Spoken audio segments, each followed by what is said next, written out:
예를 들면 이런 게 있으시더라고요.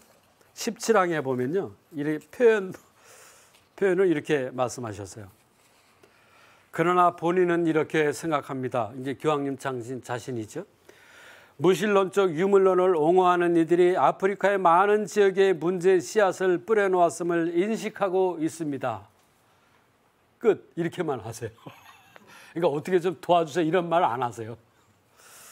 이게 계속 그냥 이뿐만이 아니에요. 뭐 그 다음번에도 뭐 예를 들자면 최근에 세워진 선교 거점들이 그 지역 주민들 뭐 이러면서 이제 뽑힌 성직자들의 어려운 상황을 이해했는데 이건 정말 가슴 아픈 얘기예요.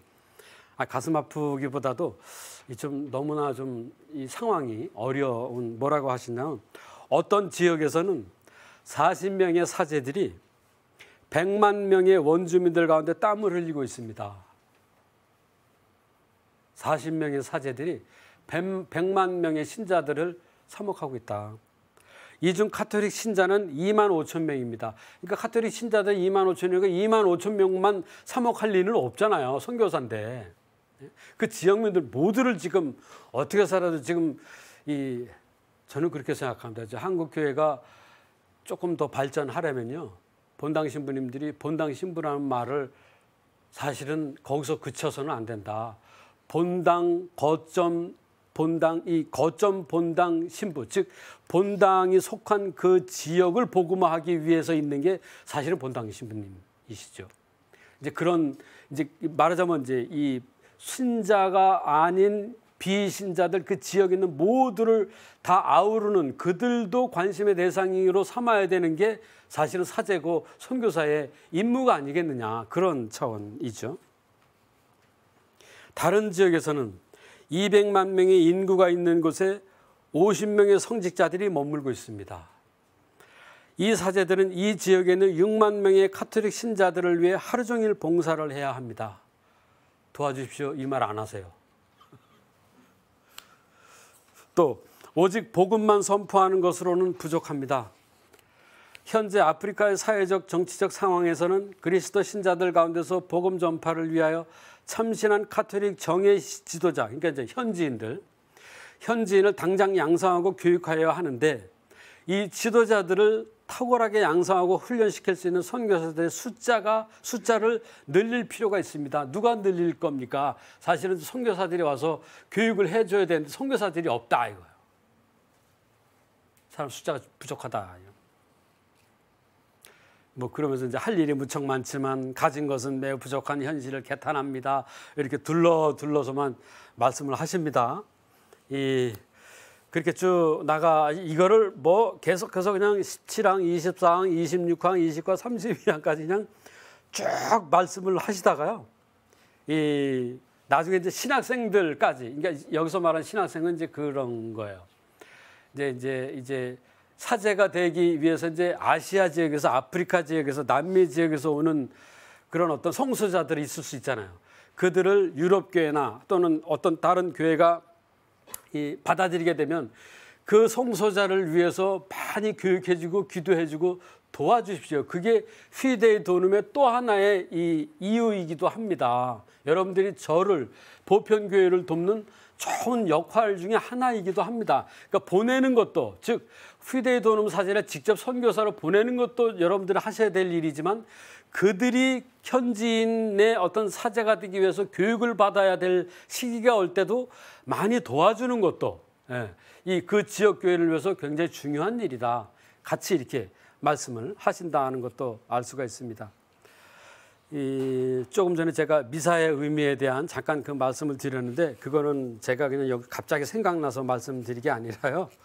여기 이 피데이 도눔 그 회칙에 보면요. 그 말씀이 나와요. 그래서 그 말씀 때문에 제가 이제 이 이야기를 드린 건데 이것도 이제 당신이 이제 피데이 도눔 사제를 간곡히 청하는데 그 간곡히 청하는 거를 그냥 대놓고 말하지는 못하고 좀 미안한 마음 때문에 이렇게 둘러둘러 말씀하시는 중에 한 가지가 또 이것이기도 한데 이런 거예요. 가장 탁월한 기도는 이게 52항에 하신 말씀인데요. 구원의 희생 제사가 되풀이되는 동안 날마다 대사제인 예수 그리스도께서 하느님 아버지께 제단에서 바치시는 기도입니다. 가장 탁월한 기도는 구원의 희생 제사가 되풀이되는 동안, 그러니까 미사가 계속되는 동안 날마다 대사제이신 예수 그리스도께서 하나님 아버지께 제단에서 바치시는 기도입니다. 그러니까 이제 뭐 미사의 어떤 희생 제사성이라든지 주님의 기도 내용을 이제 함께 아우르면서 이제 하신 말씀인데, 따라서 오늘날 많은 지역에서 교회의 미래 성장이 달려 있는 거룩한 선교를 위하여 하나님께 매우 많은 성찬의 희생 제사를 봉헌해야 하지 않겠습니까?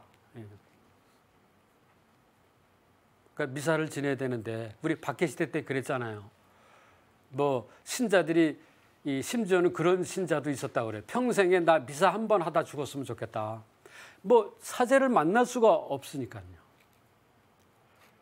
뭐 조금 이렇게 하면은 그냥 나라에서 뭐 잡아가고, 뭐 관원이 와서 잡아가고, 이렇게 해서 잡아가고 저렇게 해서 죽이고, 새남태에서 죽이고, 뭐 남한산성에서 죽이고, 다 뭐 이렇게 하니까 뭘 어떻게 할 수가 없으니까 그냥 선교사들이 마치 무슨 도둑질이나 강도짓 하듯이 야음을 틈타서만 활동을 하고, 이래 대낮에는 움직이질 못했어요. 여러분이 아마 조금 전에 조금 전이 아니라 아마 얼마 전에 들으셨는지 저 잘 모르겠지만, 아마 이 스페인에 가면 그 콤포스텔라인가요? 그 이렇게 걷는 길 있잖아요.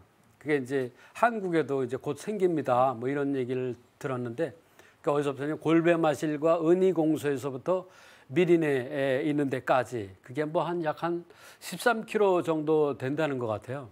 그걸 이제 이렇게 쭉 이렇게 걸으면 시간적으로는 그게 이제 다 신덕고개, 망덕고개, 애덕고개, 그래서 세 고개를 넘어야 되거든요.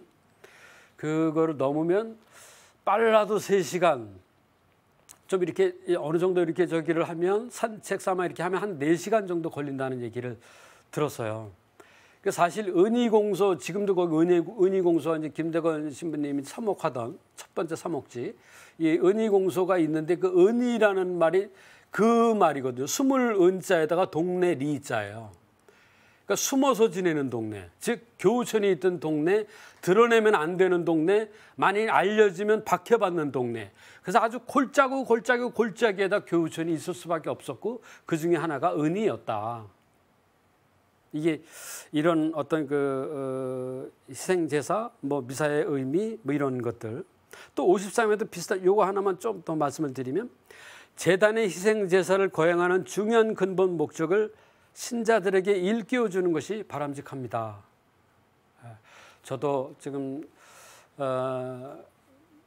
이 연구소에서 이제 토착화에 관해서 좀 어떻게 하는 게 정말 이렇게 잘하는 일일까, 어떻게 해야 되나, 뭐 그게 하루아침에 되는 건 아니고요. 물론 굉장히 많은 이렇게 저렇게 도움이 필요로 하고, 또 실제로 연구도 많이 해야 되는 부분이긴 하지만, 다른 어떤 것보다도 정말 중요한 것은 정말 이 하느님의 이 말씀이 한국 사람들에게 사랑하는 마음으로 다가오는, 마치 우리들의 신앙의 선조, 한국인의 선조, 한국인의 조상을 보는 것 같은 그런 예수님으로 느끼는 날이 와야, 그렇게 느낄 수 있는 정도의 어떤 우리 전통 문화 속에 녹아들어야 그게 이제 제대로 된 토착화가 됐다, 이렇게 말할 수 있지 않겠는가. 이게 보통 힘든 게 아닌 거예요. 보통 힘든 게 아닌 거예요.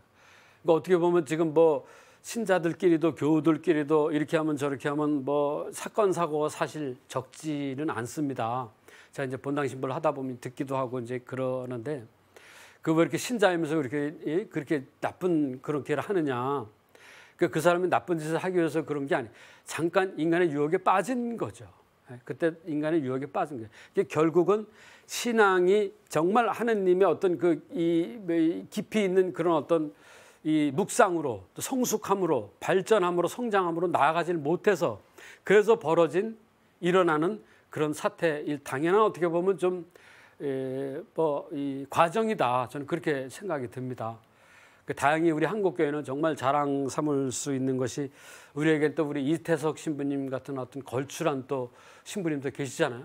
우리 토착화에 아주 훌륭한 분이라고 저는, 모델이라고 저는 생각을 하는데, 물론 이제 인도의 이제 마더 데레사 같은 경우도 이제 특별히 그런 분이시지만, 이태석 신부님도 이 당신의 어떤 나라 지내던 곳을 떠나서 수단이라는 그 아프리카 지역에 가서 온 몸을 살리고서 잠깐 이제 이 휴가 나오던 차에 그냥 이렇게 알아본 것이 그냥 병세를 알아가지고 거기서 이제 이렇게 돌아가신 이제 암으로 이렇게 돌아가신 거지만 굉장히 훌륭한 너무도 복음적으로 살아가셨던 자기 모든 것을 다 버렸던 바로 이게 선교사의 모습이야라고 말할 수밖에 없었던 이런 자랑스러운 한국인이 우리들에게도 없지 않았다.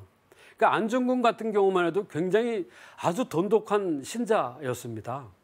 일생 자기 물론 자기 입으로는 나 이제 교회는 더 안 다녀 뭐 하느님 너무너무 미워 뭐 이렇게도 말씀을 하신 적도 있지만 정말 나는 배교하기 위해서 나는 더 이상 성당은 안 나갈 거야. 나 신앙을 안 가. 이렇게 하는 의미는 아니었어요. 그게 드러난 게 이 하얼빈에서 걸려 이게 발각돼 가지고 이제 여순 감옥인가요? 거기에 이제 가서 이토 히로부미가 죽었다. 뭐 이랬을 때 하느님을 향해서 성부하러 성호를 그었다고 그러지 않습니까? 실제로 이 빌렘 신부님을 이렇게 동행하면서 파리 해방전교 그때 당시 신부님이셨는데 복사까지도 하고 아주 굉장히 열심히 했던 신자였어요. 그래서 그 어머니도 굉장한 신심가였고요. 그래서 안중근이 거기서 붙잡혀가지고 여순 감옥에서 잡혀서 이제 재판 과정을 있는데 이 어머니가 여러분 뭐 저보다 더 잘 아시겠지만 그냥 말씀드린다면 아들의 그런 어떤 굉장한 모습이 혹여 또 상심할까 또는 좀 흩어질까 싶어서 편지글을 써서 보내지 않습니까? 사랑하는 아들아 뭐 이렇게 하면서 절대로 너는 거기서 살아나올 생각하지 마라. 거기서 죽어라. 그런 표현의 말을 편지글로 해서 보낼 정도입니다. 보통 신심이 아니죠. 아들 귀하지 않은 부모가 어디 있겠어요. 굉장히 귀하고 나도 보고 싶지만 네가 하는 일이 결코 그건 살인 행위가 아니고 네가 잘못한 건 아니고 누구를 죽인 게 아니라 하느님을 위해서 이 민족을 위해서 대신 네가 희생한 거라고 나는 믿는다. 하느님도 그렇게 했다고 나는 생각한다. 이런 어떤 신앙의 발로거든요. 그러니까 이런 좀 이 폭넓은 모두에게 좀 이렇게 이해가 가능한 그런 신앙의 모습이기 때문에 오늘날에도 뭐 곧 이제 얼마 안 있으면 이제 이런저런 또 이렇게 운동을 하리라고 생각이 드는데요. 많이 본받아야 될 분들이 적지 않습니다. 우리 역사 안에도 이런 분들 저런 분들 찾아내서 이 후손된 도리로 자꾸 이렇게 적어 나가고 전기를 통해서 우리가 좀 본받고 되살리는 거는 우리 후손들이 해야 될 일 중에 하나다. 전 또 그런 생각도 듭니다.